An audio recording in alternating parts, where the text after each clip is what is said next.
guys, it's Joshua Reviews. I need to give you a name. I always forget if I call this guy Jack Frost, Frosty the Snowman. Doesn't have a name. I gotta give you a name. Anyways, guys. So, guys and gals. I always say guys. Anyways. So, this is an interesting movie that I'm going to be looking at. There's something in the barn. So,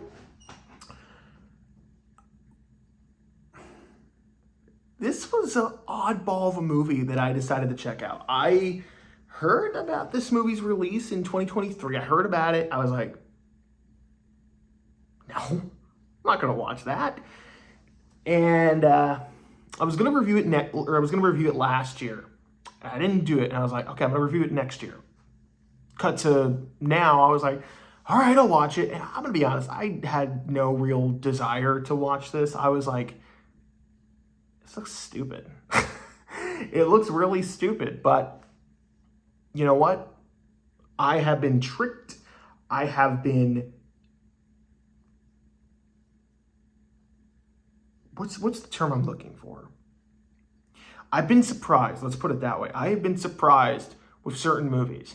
There are some movies I don't want to review, and then I end up loving them, and this one is no exception. Yeah, I didn't want to review this. I didn't want to watch this, and when I finally got done with it, I was like, man, I should have reviewed this sooner. This was a lot of fun.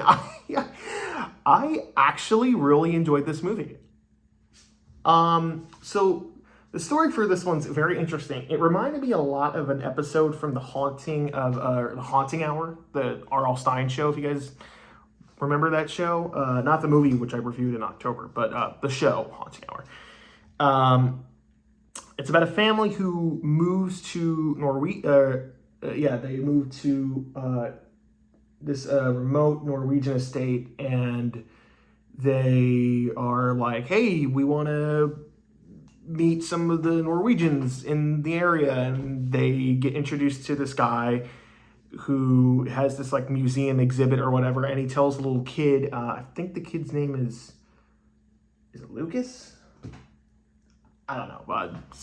So this kid finds out that there is an elf in their barn, and he takes care of it. And then the family has this Christmas party, kind of like, hey, we're the new neighbors sort of party.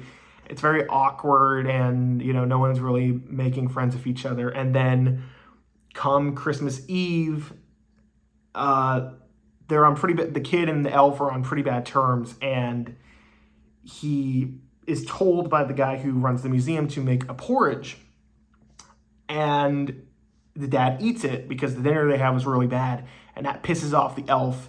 So the elf gets mad, and he starts trying to kill them, and then suddenly a bunch of elves come out of the barn, and that's the movie. They gotta try and survive. Now you're probably like, what the fuck what's the story? What did I just hear? Yeah, this movie's about a bunch of killer elves. Not like not like an elf from Santa's Workshop or the North Pole. These are like Norwegian elves, which apparently is a part of their culture. I'm part Norwegian, so I should know this, but apparently this is based off like some actual like mythology, which I had no idea about. I'd never heard of this until this movie. So leave it to a horror movie to introduce me to something I've never heard about. I didn't even know what the fuck Chernobyl was until I saw Chernobyl Diaries. Dead ass, not kidding. So, yeah, this movie, if you watch this movie, and you couldn't tell from the movie, this movie's heavily inspired by movies like Critters, Gremlins, Tremors, Ghoulies, or whatever the hell that's called. Is it Ghouls or Ghoulies? I don't know. This movie is heavily inspired by those types of creature features you'd see from like the 80s, 90s, and I gotta be honest, I love the shit out of it. This movie is also kind of a comedy, and a lot of the humor surprisingly worked for me. A lot of it's that awkward, zany humor that can sometimes backfire on a movie, but I thought it really worked for this movie and the tone they were going for. That was something I really liked. Movies that kind of have like a bit of comedy in it or a horror slash comedy, a lot of the time the humor doesn't work for me because it's two different genres that are like all over the place trying to fight for which one is the definitive genre for the film. The tone is all over the place. The writing isn't the sharpest. This worked for me. This movie completely worked for me. I was on board with the humor. One of the things I really liked about it was I actually liked the family element. There was a strange warmness and cozy feeling to this. This movie is a Christmas movie. Thank God. There is a lot of Christmas lights, a lot of Christmas trees. There's a lot of snow. It's Norwegian, it's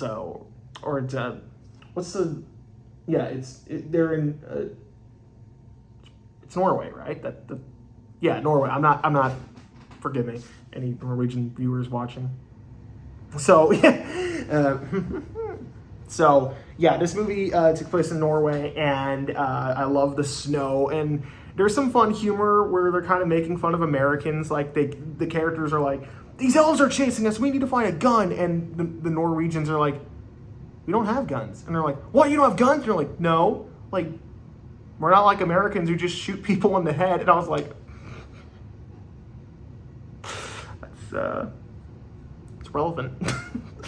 And there's also some jokes about how you could feel the awkwardness of this American family just like not fitting in, but they're trying so damn hard. Leads me into one of my issues with the movie though. I did not like the dad character. I found him very annoying, and he reminded me a little bit of the dad from Speak No Evil, both the original and the remake. Not to say I dislike the dad from either of those movies, but he just kind of reminded me of it more from the remake. Now, I should say this. The dad in Speak No Evil is not an imbecile, but in this movie, he is a complete imbecile in this movie. The only reason I compared it to is because towards the end of the Speak No Evil remake, the dad kind of panics and he doesn't know what to do and he starts blaming himself. That is literally what this dad does throughout the entire film, and it kind of got on my nerves. I was like, I'm either okay with him learning his lesson or dying. Either one, fine by me. But this movie, strangely enough, it's rated R, but I feel like you could show your kids this movie.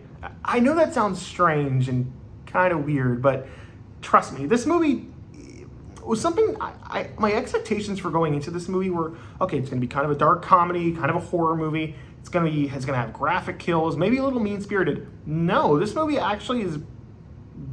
surprisingly wasn't mean-spirited, which is what I was expecting, which is also, I guess, another reason I kind of put it to the side for so long. I don't like mean-spirited movies. I really don't, especially after watching Wrong Turn 5 and 6 or just any of the sequels.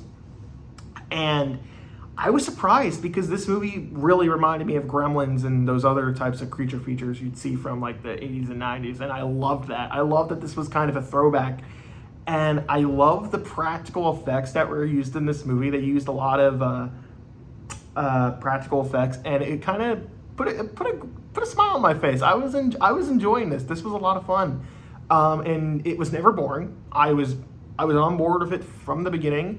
Actually, no, I shouldn't say it. Like 15 minutes in, I was on board with it. I like the characters, besides the dad character who's kind of annoying. But I like the arc they kind of go through. Is like it's kind of dysfunctional, but they still kind of love each other. And by the end, they all kind of have this warm embrace. They're like, "Merry Christmas." And I was like, I like that. That's fun.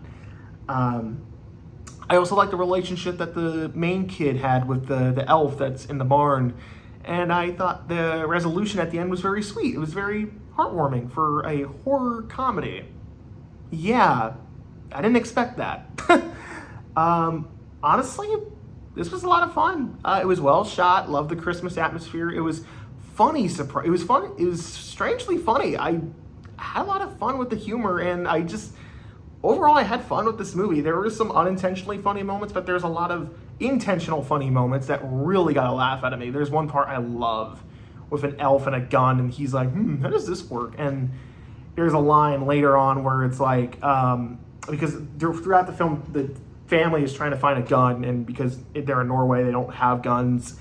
And once the elves get the gun, he says, I can't believe that the only people in Norway that have guns is the elves. And I was like, okay, that's fucking funny.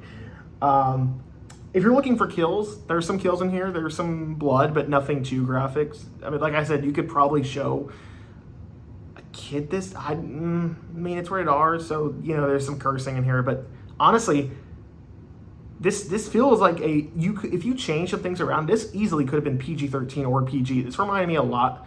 This movie, honestly, what I liked about this movie, it reminded me a lot of Krampus in a lot of ways, and I really like that element. This was a lot of fun, and I'm gonna go ahead and give this movie an A-. This was surprisingly a lot of fun, and I can see myself revisiting this movie from time to time. So yeah, if you're in the mood for some horror, comedy, family, heartwarming, Christmas cozy feeling, then check out this movie. It's really good. So anyways, guys, I'll see you guys next time. Stay tuned. Bye.